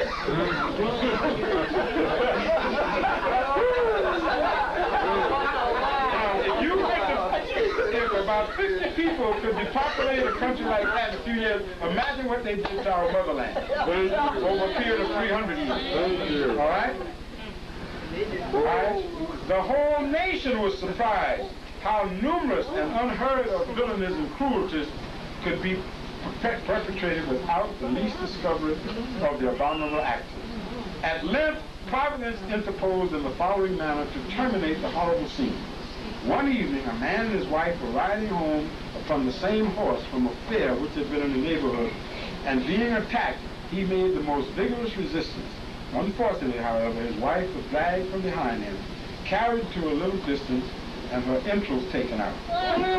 Struck with grief and horror, the husband continued to redouble his efforts to escape, and even trod some of them down under his horse's feet. Fortunately for him, and for the inhabitants of that part of the country, in the meantime, 20 or 30 in the company came riding home from the same fair. Upon their approach, Sony and his bloody crew fled into a thick wood and hastened to their infernal death. This man, who was the first that had ever escaped out of their hands, related to his neighbors what had happened and showed them the mangled body of his wife, which lay at a distance, the bloodthirsty wretches not having had time to carry it with them. They were all struck with astonishment and horror, took him with them to Glasgow, and reported the whole adventure to the chief magistrate of the city. Upon this intelligence, he wrote to the king, informing him of the matter. In a few days, his majesty in person, this is during the reign of James I, accompanied by 400 men, went in quest of the perpetrators of such cruelty. The man who had his wife murdered before his eyes went as their guide with a great number of bloodhounds, that no possible means might be left unattempted to discover the haunt of these execrable villains. They searched the woods, traversed, and examined the seashore, but though they passed by the entrance into their cave, they had no suspicion that any creature resided in that dark, dismal abode. Fortunately, however, some bloodhounds entered the cave, raised an uncommon barking and noise, indicated that they were about to seize their prey. The king and his men returned, but could scarcely conceive how any human being could reside in a place of utter darkness, and where the entrance was difficult and narrow. But as the bloodhounds increased in their vociferation and refusing to return, it occurred to all that the cave ought to be explored to its extremity. Accordingly, a sufficient number of torches were provided. The hounds were permitted to pursue their course. A great number of men penetrated through all the entrances of the path and at length arrived at the private residence of these horrible camels. She had seen everybody's crying. They were followed by all the band who were shocked to behold a sight unequaled in Scotland, if not in any part of the universe, with legs, arms, thighs, hands and feet of men, women, and children were suspended in rows like dried beef. Some limbs and other members were soaked in pickle, while a great mass of money, both of gold and silver, watches, rings, pistols, cloth, both woolen and linen, with an innumerable quantity of other articles, were either thrown together in heaps or suspended upon the sides of the cave. The whole brutal family of 50 sons were seized, the human flesh buried in the sand of the seashore, the immense booty carried away, and the king marched to Edinburgh with the prisoners. This new and wretched spectacle attracted the attention of the inhabitants, who flocked from all quarters to see this bloody and unnatural family as they passed along, which had increased in the space of 25 years to the number of 27 men and 21 women. And additional children. Arrived in the capital, they were all confined in the toll booth under a strong guard. They were next day conducted to the common place of execution in life war, executed without any formal trial, it being deemed unnecessary to try those who were avowed enemies of mankind and all social order. In other words, let's destroy the evidence because if we have a trial, the whole world going to know we didn't take care of that. I mean, only black folks, the yellow people can be counted. Right? And etc. So that, one example. Now, this is called, it's very fascinating, it's called the Newgate Calendar. Again, like most things out of print, and what it is full of a lot of cases, execution cases and others that is tried over the period. And Newgate Calendar, you can pass it around, Newgate Calendar. Newgate is a prison in England where they usually put the people. This is, like I said, you have to check with outsiders. But in any event, no, I don't collect the money. I'm the workhorse. The ladies, if you check with them, they'll in the front. All right, well, I'll hold it. Trust me. But you have to come up with $500,000. But I'll give you credit. You have plastic. Now, you don't think? Let me just jump to the center. One of the people where we had a group in Eye of Haru, a study group in Detroit where we've gone out and lectured. There, Mr. Abdul called me and told me he was up in Canada visiting, which is right at Windsor, Canada, is right across, as you know, from Detroit. And he passed a record store, and they were featuring this recording by this so-called rock group. And he called me and said, Professor, he says, 6 months ago I'd never heard of Sonia B until you came in and did this to it. And then he went on to tell me this rock group, called it white Canadian rock group. They call themselves Sonia B. Now this is something that happened in 1644. What does this tell you? Could you imagine anybody with these kind of cannibals that they, in other words, we will perpetuate their honor by naming a music team, but I started off by telling y'all this is an absurd society. All right? So this is the name in terms of what they have. One other point, you say, okay, that's antiquity. Let's move you down to 16. Right after that, we go down to the great Cromwell, whom everybody admires as the great commoner. And they tell you he died, but nobody tells you what they did to this man. After he died, after having cut off Charles I's head in England,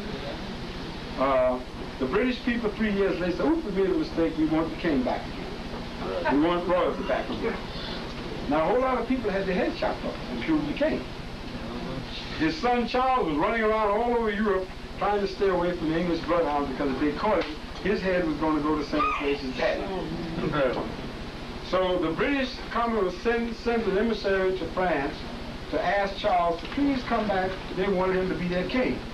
And Charles says, I need it in writing and everything. You know where in the hell they're going to get me across that channel.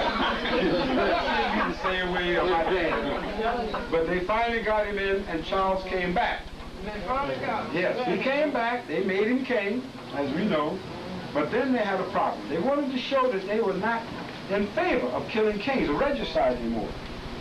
So Parliament, now the same Parliament that declared Charles I as being persona non grata and null and void, now decide, oops, we made a mistake, scratch that. We are now bringing back the king, and the dude that killed the king, who's responsible for this, was Oliver Cromwell, and he is now a criminal, and they charge him with regicide. But the problem is, Cromwell has been dead 3 years. 3 seems to be a very unlucky. There you go again. That's right. There you go again. No problem. Yes, ma'am. No problem. Parliament decided, take him up. And this all They found him guilty, sentenced him to be executed, but in order to do that, once again, you got to dig him out. Now, so what they do, they took this body, and they go down to Cornwall, which is one extreme of England, and they march the body, grave cloth and all, fluttering in the breeze, through every town from Cornwall up to London. And they go through the center of the town and these streets, and the people knew they're coming, and they're throwing rotten eggs and stuff out the window on this corpse. The same people who were saying, yeah, Cromwell, a few years ago, throwing it on the corpse. Finally, what did I say? Finally, when they reached the Tower of London, at that point, they carried out the last part of the execution, which of course was the decapitation, and what was left. Cut off the residue or the remnant of the head, and stuck it on one of the sharp pikes over the gates of the London Tower of London. That's right. And of course, the clothes that were ate, and that head, that skull, lasted there for 70 years, they say. Now, legend comes up, but at least 50 years before it finally disintegrated. And people used to go by and steal a little piece of it and all the rest of the cash. Now, I've just given you a whirlwind tour. None of this involved you and I. Now, let me tie this one thing with you. Let's bring us into the picture. 1798. A slaver ship leaves the motherland, as was later testified, with about 400 souls.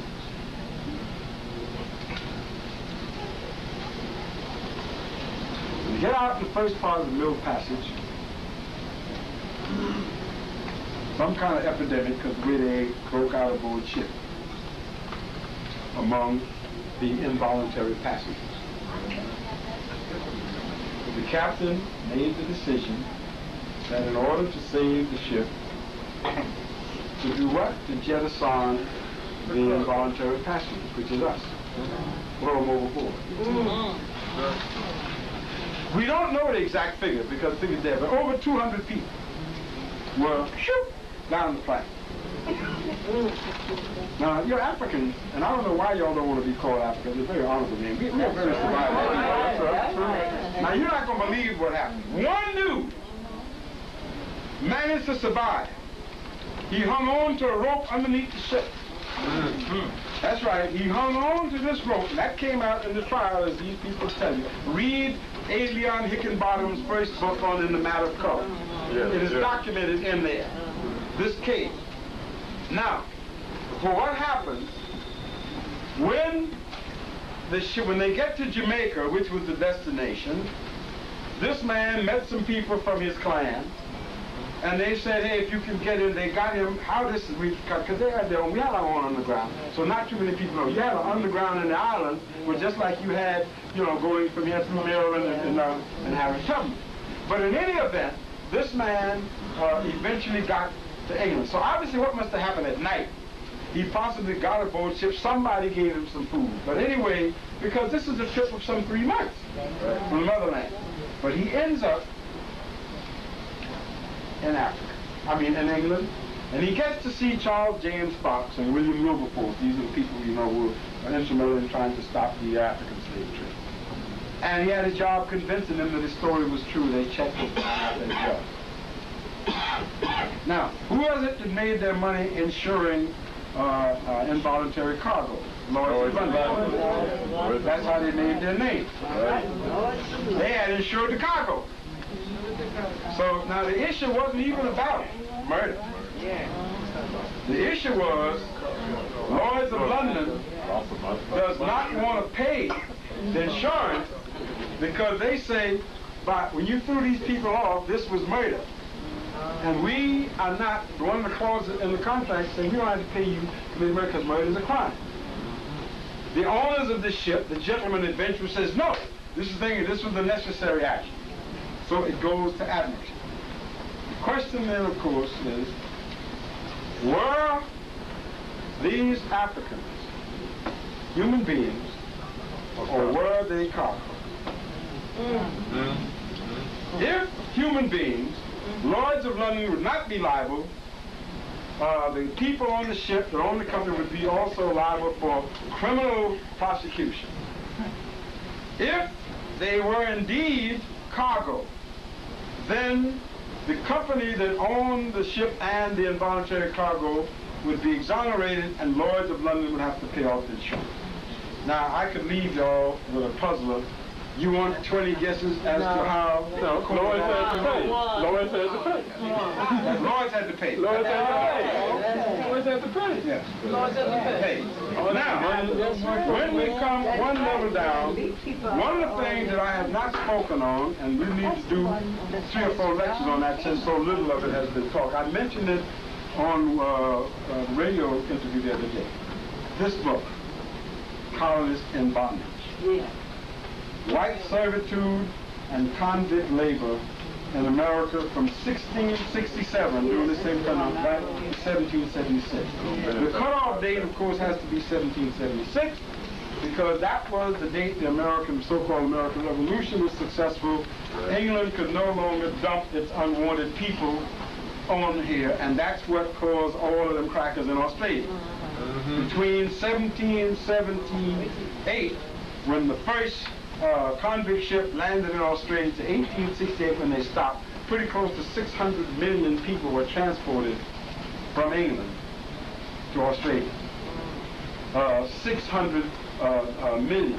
I'm sorry, 600,000. Now, when you allow for the, and of course, again, sound familiar? The majority of them are poor Irish who got sent away for milking cows or stealing watermelons or whatever it was in order to try to survive.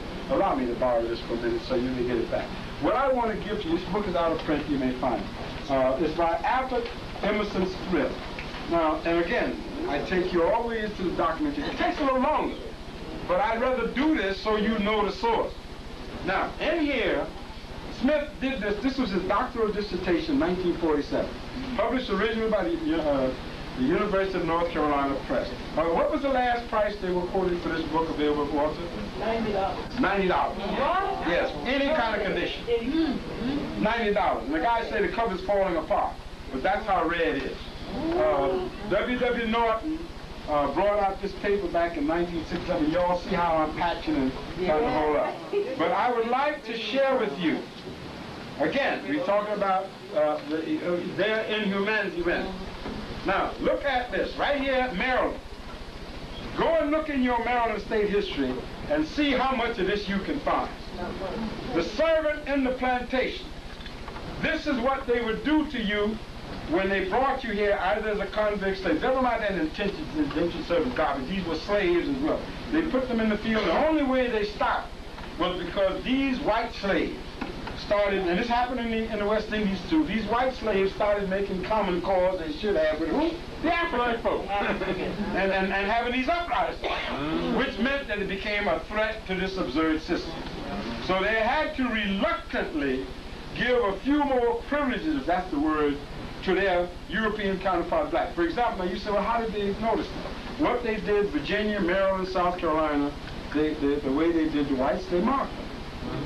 So you could tell who was a piece of property and who was not. Now, so you say, well, what happens if you served your time and became free? Well, then they gave you freedom papers. And people, because once anybody saw the mark, you were forever being stopped. These people ran away the same as we did. Now let's look at some of the things that Mr. Emerson found out by going to the stationer's office in England. He looked at the record. Some of it you still find over there in Washington or in, what's your capital there, Annapolis? Yeah. Yeah, all right. Now, Here's what he said.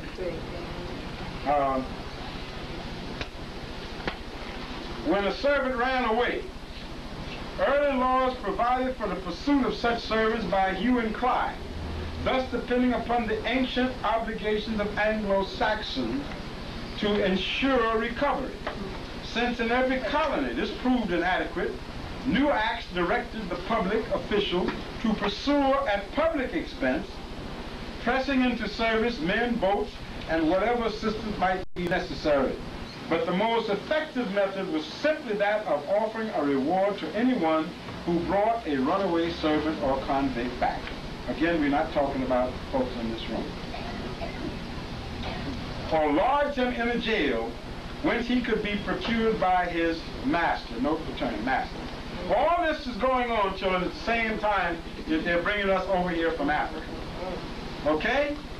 Now, sheriffs were granted so much a mile for bringing back our runaway servants. And in the 18th century, rewards for those taking up runaways eventually became fixed amount, 20 shillings in South Carolina,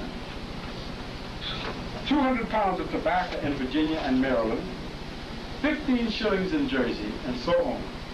Some colonies provided that runaways once caught should be returned by passing them from constable to constable until they reach home, as was done in England with roads. When a servant was picked up by the authorities for traveling without a pass, no, this is not South Africa, this is here, right here. Well, that's the culture. Right, that's right. It's not different because they haven't changed. This is my whole thing. All right? Right. Then they would say, without a pass, and refuse to tell who his master was, the sheriff might take him to jail and keep him there for an indefinite time until the master claimed him. If no master appeared, the sheriff was authorized after a suitable time to sell the servant at auction to pay his jail fees. On several occasions, a runaway servant was incarcerated and his master refused to take him back, whereupon the magistrate usually instructed the sheriff, sell him. Where's that history? In your standard textbook. And you're walking around with a doctorate and saying, I'm educated. Come on. We're educated in what they want us to do. Now, let's look at the one other thing quickly, because we want to wind this down. I know you're getting restless. Look at one other thing quickly. This business of passing the runaway once caught from sheriff to sheriff. Now watch this. Suppose you ran away from H Street, and you got all the way to Connecticut. And they catch you in Connecticut. I don't know how many counties in Connecticut, or how many in New York, or how many in New Jersey, or et cetera, you get to Maryland. So every sheriff would take you to the county line, pass you off. Now he's going to pay the charges, and so on. So you're going to be passed through about at least 50 counties before you reach your home county here in where it is on 8th Street. Now that's a lot of money. Who's going to pay that money? For that fee of catching and transport, who's going to pay that money? You are. That's right. You are. That's right. That's right. Because let's say you're doing 10 years. Got the picture? So they say, okay, you got to pay every penny. You're liable for every penny that it's cost us to get you back, plus the penalty, plus convicted for running away. So you now might have a fine on you of $10,000. How much do you earn a week? Nada. Nothing. So how do you pay that fine? You don't. Extra time. Extra time? Let me give you a case of Anne Arundel. Do you all know where that? That's in Maryland. All right? Okay, here. All right.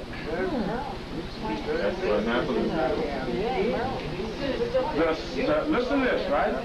Now, the same procedure was followed in Maryland and Virginia, with the changes made necessary by different laws. It may be remarked that the Maryland law allowed the magistrates some discretion in adjudging 10 days of service for each day of absence by the servant. You see, also that would give extra service time, 10 to 1, among all the other penalties. Now, Dr. Smith found a case right here among your neighbors, and I'll give you this. Yes, that's correct. They always follow the prescribed the full penalty, unless the servant had been away for so long that his time was thereby hopelessly extended, which means what? Slavery, right. And Dr. Emerson Smith goes to say, the courts always seem to have accepted the word of the master for the length of time that the servant had been away. Though the servant was present in court, and the entries occasionally indicate that, quote, he had nothing to say for himself. Usually the unhappy victim was silent. And Smith goes on to say, and I have never come across a successful protest by a servant against one of these judges in court. I believe it. Bear in mind, these are white folks we're talking. There were many abuses. A case from the Anne Arundel records illustrates a highly unpleasant mode of procedure. Here, a white maidservant was brought to court in March of 1719 with 133 days of absence claimed against her. Beginning with 4 days, and you ready for this, 1714. This is when 5 years later. He brings her to court. Now, why does he bring her to court? What had happened was that her master had kept an account as the years went by of various short absences. In other words, the woman never ran away. He would call Mary, and if she didn't answer, he'd march down, she's away without my sister. Now, she doesn't know that he's doing that. All right? Now, she was serving like 7 years. She's supposed to give service and then on her own. Now, he kept an account as the years went by of various short absences. And as she approached the end of her 5-year term, he brought her to court, produced a tabulation of all these small delinquencies, and was actually awarded 1,330 days of extra service. The unfortunate woman stood in the court and, quote, says she has nothing to say against the said account, quote. Smith says it may have been a true account, but obviously she would have had an impossible task to prove it, that it was not. And with her habits being what they apparently were, she had no chance of ever becoming free unless the courts in Maryland became more merciful than Maryland courts generally were.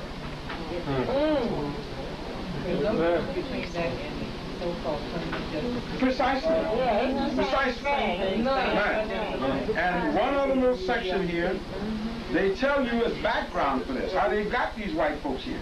Besides convict, kidnap, don't tell them, forget that pilgrim and all that garbage. You know, that's the cover again. That's the magician back there pulling the $25,000. That's not the real deal, as y'all say.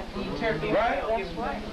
They did it kidnapping, spiriting, registered offenses, and they tell you on a chapter here on rogues and vagabond, anybody they decided that didn't have no power or had nobody to protect them. And he tells you here in, on page part 2, penal transportation. You see, all these folks don't have no penal ancestors, no felons, accused felons. Convict transportation to 1718. I'm just going to read you this one small fact. The increase, and see if you see certain familiarities here. The increase in England of thieves, robbers, and other criminals was one of the consequences of those changes which substituted a mercantile for an agricultural economy and widened the gap between rich and poor. Crimes had been committed during the Middle Ages, of course, and since the 12th century the king had set out his justices to detect criminals and punish them with all the authority of royal power.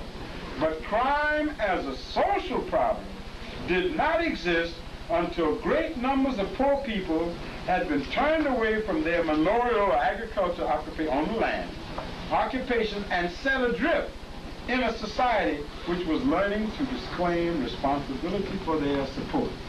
No welfare. Huh? Okay. Now this is 300 years ago. What has changed? Right? They swarm through the cities. That's us. Huh?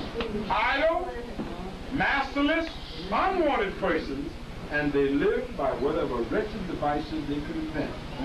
These are the honorable white folks who will never do nothing wrong. Okay? Now, inevitably, many of them stole and robbed. Respectable contemporaries viewed them with alarm and endeavored to suppress them by a brutal code of punishment which were intended to act as deterrents. What else is new? Has it changed or does it ever change? We're going through this Congress today as we speak, getting ready to argue the same dumb stuff. Right. Because their education has been missed at any rate, right? Now this is people in the 18th century reacting in a certain way from the same kind of stimulus. But there ain't no place that you can send people now. All the land on the earth is now occupied, isn't it? Right. Yeah, there is no more Australia. There's no more, I'm saying, you no more land for you to rob from anybody to dump your unwanted people. That's why those of us who are African have to be very careful, because they want it all. All right? Now, listen how they did it. The penalty of death was prescribed by law for all felonies, and a judge was allowed no discretion in imposing this penalty upon persons minimum citizen. Mandatory citizen. Okay, hey, you picked it, not me. Mandatory citizen. Hence the definition of what constituted a felony was a peculiar interest to the criminal classes. The difference between crack cocaine and powder cocaine. Or what they getting ready to do with the criminal code for this city. Same thing. Same people. Same culture. All right. And it was by enlarging this group of offenses that Parliament undertook to deal with the problem of maintaining, you ready for this, law and order. This is the beginning of the 18th century. I'm talking about the same yesterday. Right. During the 17th century, some 300 crimes were designated as felonies. And from the fact that housebreaking or burglary or stealing anything of value greater than 20 cents was thus made punishable by death. That's right. There it is. The severity of the code may be estimated. Thousands of persons, most of whom were guilty of what we should consider almost negligible crimes, were condemned to the gallows. And we have an example of one of your famous gentlemen from your neighbor state, Pennsylvania, in his book, or the publication, Poor Richard Almanac, Benjamin Franklin, who once proposed that to show their appreciation to Mother England for sending all of these criminal convicts, dumping them here, that the least that the American colonies could do was ship back to England about 3 shiploads of rattlesnakes in appreciation. So that tells you that the behavior pattern of these people did not really change based on their here everywhere. Now let's just dump this on the heart. The descendants of these people are now talking about the criminal you-know-who, inherited criminal. So-called Now, this one thing of Mother Bush that you might find, I got a couple of copies out there you may think. Charles Dickens, American Notes. Nobody, they show you A Christmas Carol, Great Expectation, Oliver Twist and all that, Nicholas Nickleby, and these are great book reading, but nobody ever does a documentary on Charles Dickens' American Notes, a journal of a few years that he spent traveling in the United States in the 1840s, basically Pennsylvania, New York, Massachusetts, Maryland, etc., and what he saw.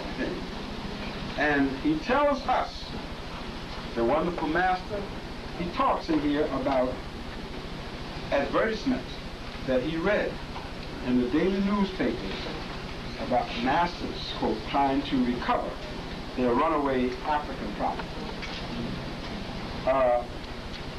And he says this, an interesting law case. An interesting law case is now on trial, that was 1843, before in the Supreme Court, arising out of the following facts. A gentleman residing in Maryland had allowed an aged pair of his African slaves substantial, though not legal freedom for several years. While thus living, a daughter was born to them who grew up in the same liberty until she married a free Negro and went to reside with him in Pennsylvania.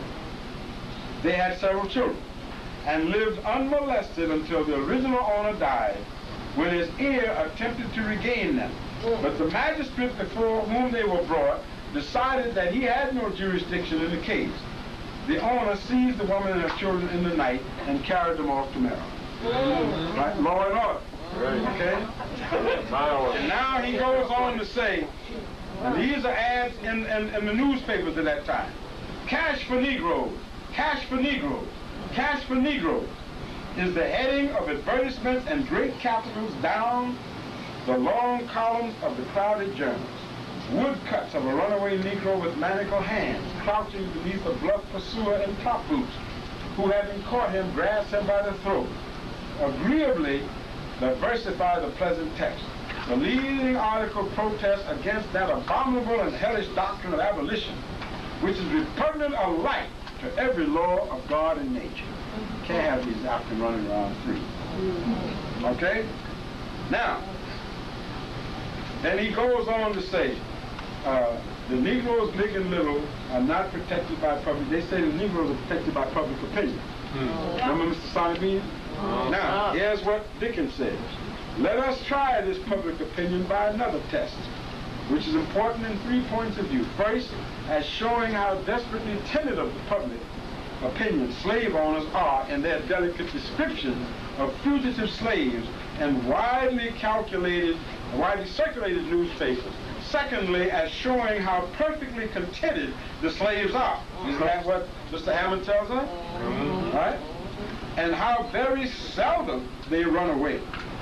Thirdly, as exhibiting their entire freedom from scar or blemish or any mark of cruel infliction, as their pictures are drawn not by lying abolitionists, but by their own truthful masters.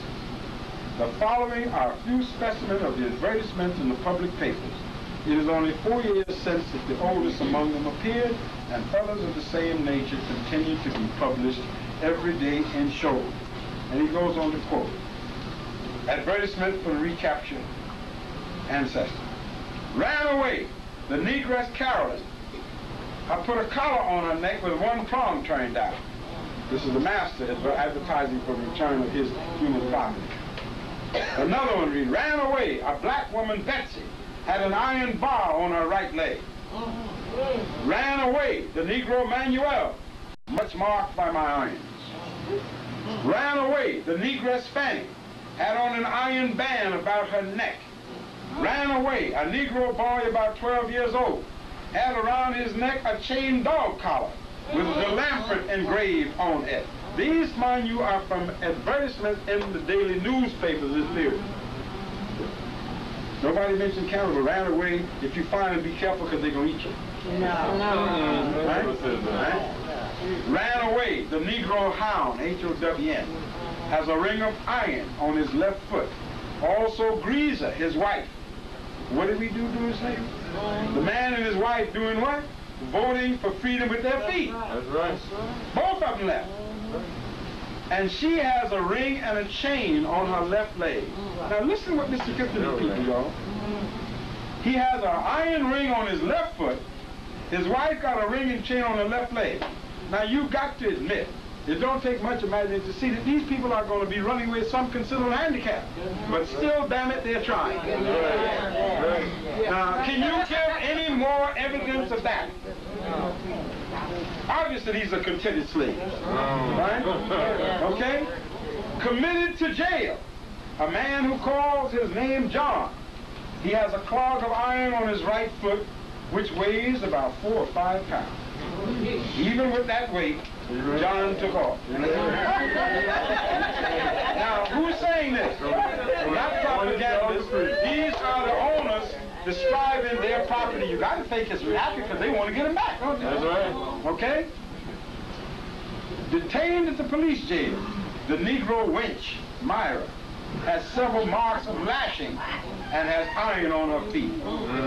Ran away, a Negro woman and 2 children. Listen to this. A few days before she went off, I burnt her with a hot iron. On the left side of her face, I tried to make the letter M. You tell me about genocide and Holocaust? Thank you. Thank you. Huh? They doing more. But you got to scream. Yeah. Ran away. A Negro man named Henry. His left eye is out. Some scars from a knife under his left arm. And much scarred with the whip. Now, I'm not making any of this. These are direct quotations from the owners of these people. Our people. We do them a dishonor, children, when we say they got nothing to do with it. I like it. All right? Okay? $100 reward for a Negro fella, Pompey. 40 years old, he is branded on the left jaw. Committed to jail, a Negro man has no toes on the left foot. But he's still trying to get the hell away. Huh? With 1 foot and a half, he's still trying to get away. No toes on the left foot. Now listen to this. Ran away. A Negro woman named Rachel has lost all of her toes except the large one. So she ain't got but 1 toe. 9 of them is bye-bye baby. But she's still floating her feet. Right? All right? Now, ran away. Give me the courtesy, give these folks the courtesy of just allowing me to finish, please, because some people might not be able to hear. Ran away, Sam. He was shot a short time since through the hand and has several shots in his left arm and side. Now these wounds ain't healed yet. This man, these wounds are still healing. This guy's hitting. Right? Ran away. My Negro man, Dennis. Said Negro has been shot in the left arm between the shoulder and elbow, which has paralyzed the left hand. In other words, in effect, this man's got a stroke. That's right. And what is he out there doing? Running. Away. Ran away. My Negro man named Simon. He has been shot badly in his back and right arm. Ran away. A Negro named Arthur has a considerable scar across his breast and each arm made by my knife. He loves to talk much of the goodness of God. $25 reward for my man Isaac. He has a scar on his forehead caused by a blow and one on his back made by a shot from my pistol. Ran away a Negro girl named Mary. Small scar over her eye. A good many teeth knocked out. The letter A is branded on her cheek and forehead. Ran away the Negro Ben. Has a scar on his right hand, his thumb and forefinger being injured by being shot last fall. A part of the bone came out. He has also 1 or 2 large scars on his back and hips. Detained at the jail, a mulatto named Tom. I wonder who Tom's father and mother was. Has a scar on the right cheek and appears to have been burned with powder on the face. Ran away, a Negro man named Ned. 3 of his fingers are drawn into the palm of his hand by a cut. Has a scar on the back of his neck, nearly half the way around, done by